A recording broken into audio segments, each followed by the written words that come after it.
Discussion by council, vote or other action on the consent agenda. All items listed in this section are considered in one motion. There will be no separate discussion of these items unless the council so requests, in which event an item will be removed. Does anyone wish to have any item removed from the consent agenda? Make a motion. Hang on, Mr. President, if I may, if I can just go over like some, I don't want to say this. If I can, it's real quick. If we can just hold back a minute. I'm not in time for it. Yeah. It's not worth it. It's not worth it. It's a typo. Vid instead of video. We know what it means. Okay. So I made a motion to approve the consent agenda. So we have a motion to approve the consent agenda. Is there a second? Second. We have a second. Further discussion? Roll call, please. Mr. Halloran? Yes. Mr. McGee? Yes. Mrs. O'Hara? Yes. Mrs. Zalinski? Yes. Mr. Biragad? Yes. Nothing to say. Nothing very well. If you want, I'll remove that. Let's remove everything and we'll make this now. You better tough it up.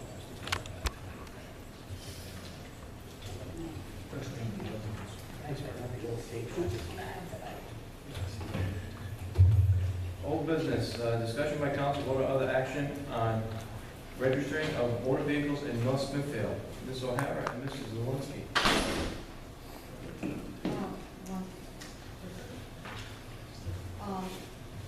Mr. Zell, where are we as far as sending anything out to the major departments?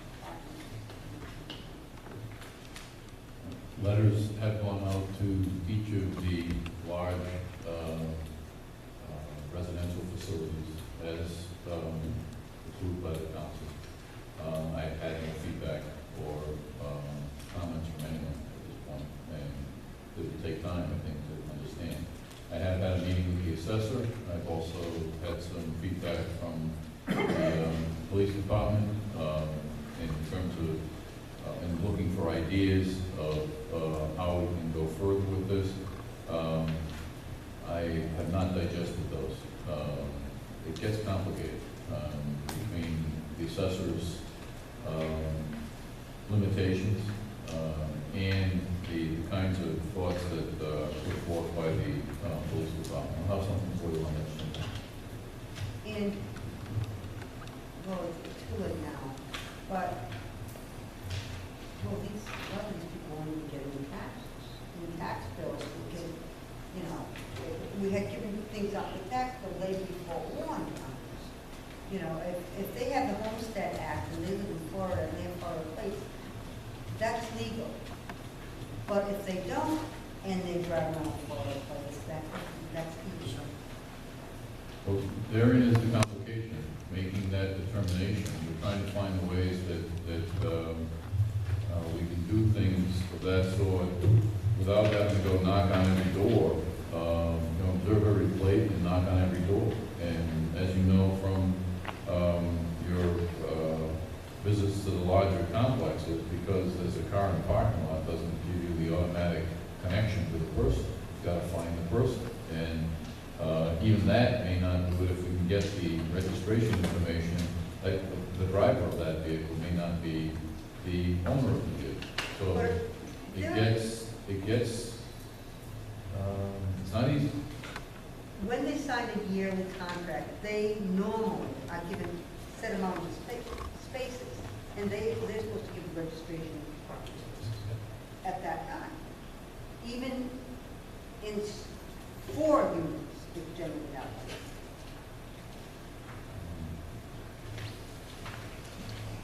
So are you suggesting what we need to do is have the assessor or a policeman go to at whatever time of the day, identify what parking space and what vehicle is in it, No, and that should then be knock on the automatically door? provided by the real estate.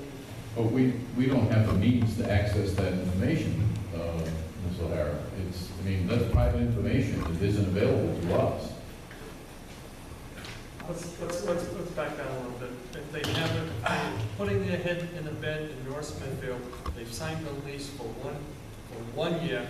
They are residents of the town of North Smithfield. Their vehicles should be assessed. So if the real estate management does not want to cooperate with us, then it's more than an issue of education. And maybe someone goes out with a leaflet. The hard part is you can't look at a Rhode Island registration and know whether it's registered in Rhode Island, Cranston, or Warwick. I get that. But you know what? The real estate management should be cooperating with us. Maybe it's time for reassessment of their properties to see that they're paying their fair amount of taxes in the town. And other resources that they're using in the town. But to get back, but you carry this out a step further. And it's in the September last meeting where I spoke about possibly when someone purchases a home in North Smithfield, they're giving some type of information saying, welcome to North Smithfield, register your car. And I think we should be doing it as a matter of course. Now, if that takes a resolution or something to have that happen, I'm prepared to get that happen. I'm disappointed with the real estate management of these that aren't cooperating. There'll be ways, hopefully, we can reach out to them and say, we need your cooperation. You need to protect your residents. You require them to have their dogs licensed in the town of North Smithfield. Maybe you should tell them they should have their vehicles licensed in the town of North Smithfield. So, Gary, it's not directed at you, but it's for us. This has been going on since May, I believe, May 20-something. So it's time we start to make a little bit more progress. I'll be happy to come to the office and sit down and try to brainstorm how we can have this happen. Well, clearly, I'm open for that any time, but, you know, the things to think about is that, again, even if someone has a lease, doesn't mean they're a Rhode Island resident. A lease does not constitute them having, home ownership does not constitute them as a Rhode Island resident. State law is wherever a car is housed, they are taxed. Am I right? That's not the case. If it's a corporate car, it's a little different. I No, understand that. if it starts out with, if you are a resident of Rhode Island, then the residency is the driver. It isn't the ownership of the car, it's the residency. So, and that's why we want a circumstance where someone has a Florida plate on their car or Rhode Island plate, they spend more than half the year in Florida. They can be, it's a matter of a tax return, actually, at that point, that we're getting into. That's the homestead. That's fine. Doesn't it come to It's after? not, I Well, want it, then, why should any of us be paying car taxes? because we're honorable citizens, for one thing, and we understand the law. And we have to do our part to make sure that people understand the law and encourage honorable citizenship. I mean, I'm with you in trying to make this happen. All I'm trying to tell you is that it isn't as simple as it might seem. So I'm open to any idea that we have. The letters that you asked to go out have gone out to more establishments than you asked for. You know, I haven't gotten any feedback. I don't know that there's been a rush of people coming in to pay taxes on cars. I'm not trying to make light, but I don't know how to measure it at this point. So we're trying to get our head around it. Well, And it works both ways. It works both ways too, in all honesty. You know, I have three Rhode Island cars, and they sit in New Hampshire. So I'm paying taxes in Rhode Island, and those things are sitting in New Hampshire. So it works both ways, you know, because I'm a resident of Rhode Island. Well, it's to the point where, 10 years, I could cite, and first they said they had to be parked down the street. People working for the town of North Smithfield with out-of-state cars. That's true. And unless they put them on the street, no. They said they can't be in the driveway, have to be on the street before we say. So Doesn't seem let's, right. in essence, I think I think we're trying to get to have honorable residents, citizens move in here, pay their fair share, because the honorable residents of this town are carrying some other folks that aren't so honorable. And you know what, they're just, that perturbed me. So, thanks for listening. I hope we can get a little bit more progress on this every time that we meet, and give us an update. Thanks.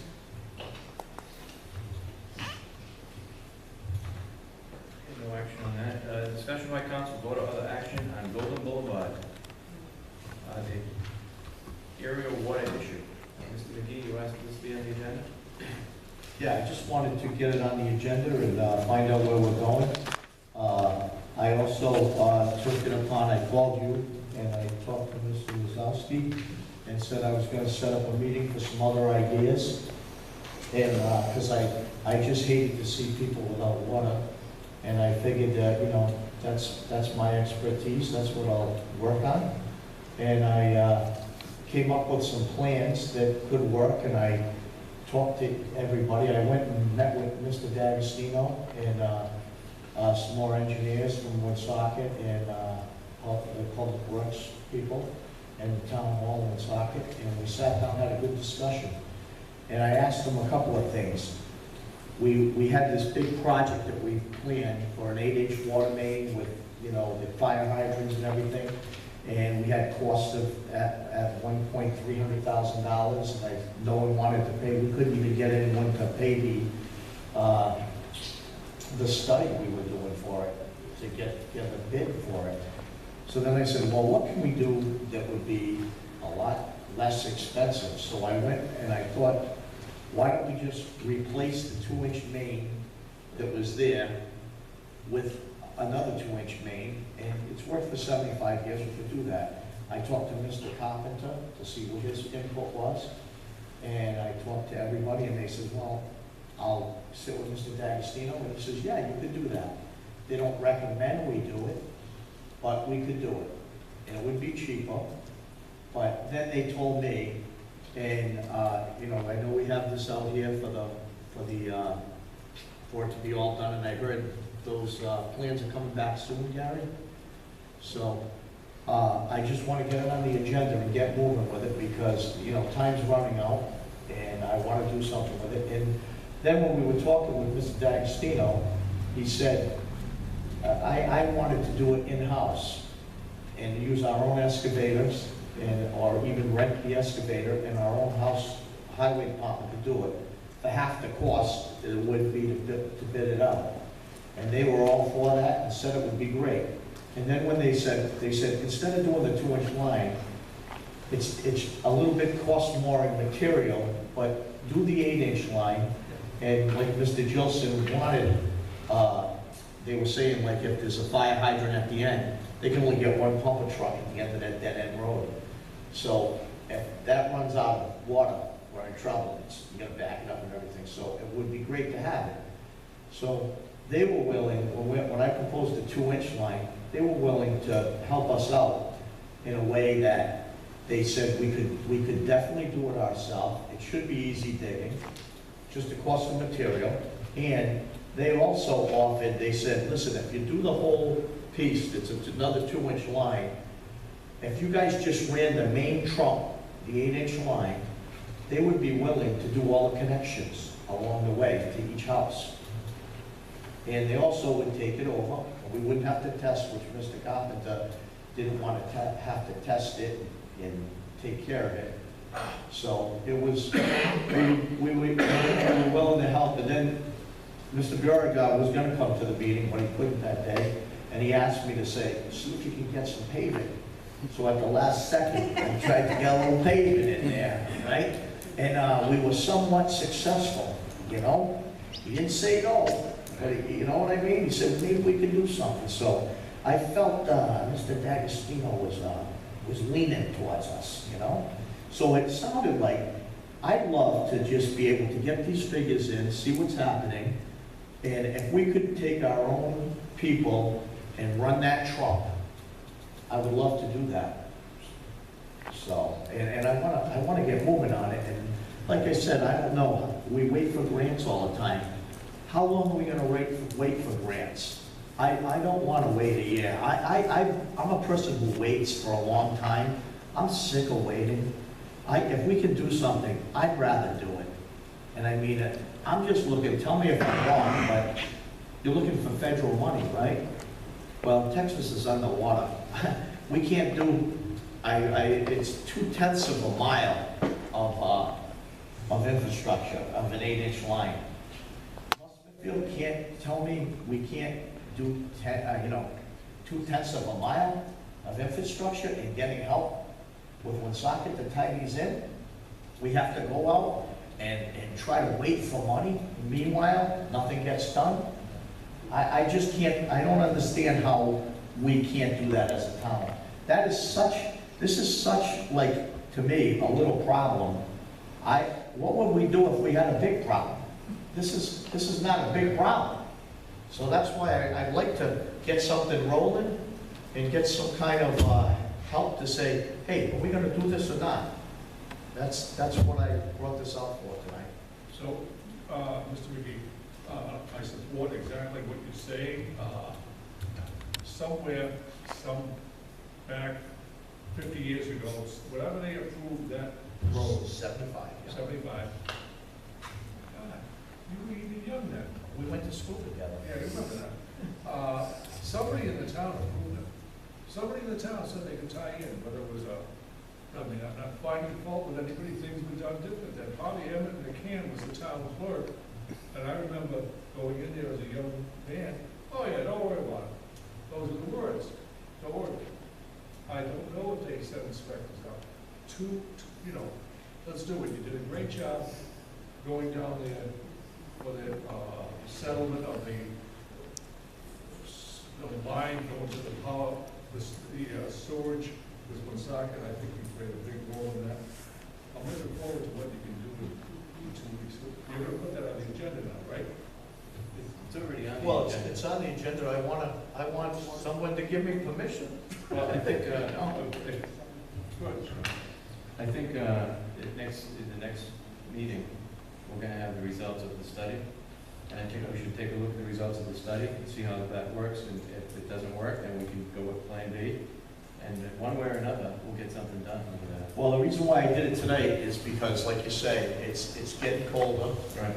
and I want to hit the ground running. I want to be able to say, when this thing comes in and we get our plan, and say it comes in at a reasonable price, we could, Let's just stop a minute and recognize where we are. You made a decision, 6 weeks ago, I guess, to hire an engineering firm. That was your decision, my recommendation. You did it. right? The engineering firm's gonna have the plans back for us based on a meeting that I had with him about a week and a half ago, a week or so ago. And he's committed to having the plan before you on October 2nd. If you accept that plan, then it goes out for bid. This isn't gonna happen in half an hour. I mean, if you wanna go in a different direction tonight, I'll call them, tell them to stop tomorrow morning. But, I mean, we're kind of, which string do you wanna go down? I mean, I'm confused now. All right. This is, we set a course, we're going on it. I agree, we need to make this happen as fast as we can, to, give those people relief. It's been 20 years since those people made their issue known to the town. And, we collectively have set a plan in motion. Yes, we can't, I've looked at the circumstance, 2-inch line, 6-inch line, 8-inch line. We need to do what should have been done the first time and not back into something because it's possible. We need to fix the issue that exists with both water supply and fire protection on Golden Boulevard. The DPW department is not the water department. We had a struggle over an $8,000 bill. This is going to be a lot bigger than an $8,000 bill in terms of how you're going to pay it, whether it's done with the DPW folks or not. And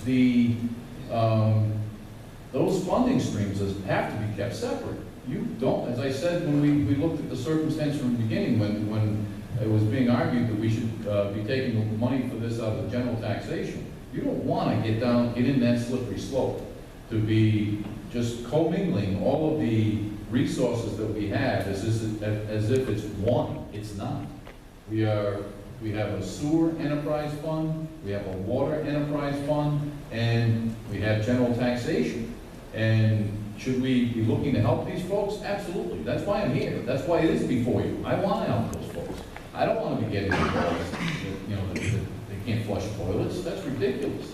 But it's got to happen in due process. And I do think that we have, does the city have, I don't want to argue the circumstance of what the city should be contributing. I have a perspective on that.